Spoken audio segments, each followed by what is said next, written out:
বিসমিল্লাহির রহমানির রহিম।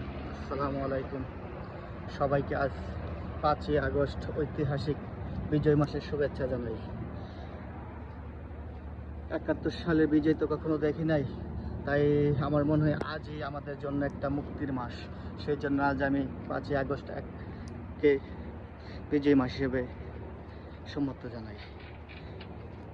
এবং এই বিজয়ের জন্য আমাদের ছাত্রছাত্রী ভাই এবং সাধারণ জনগণ যেভাবে প্রাণ দিয়েছে, প্রায়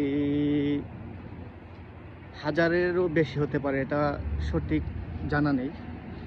সকলের রুহের মাগফিরাত কামনা করি। আল্লাহ তাআলা যেন তাদের সবাইকে জান্নাতের উচ্চ মর্যাদা দান করে।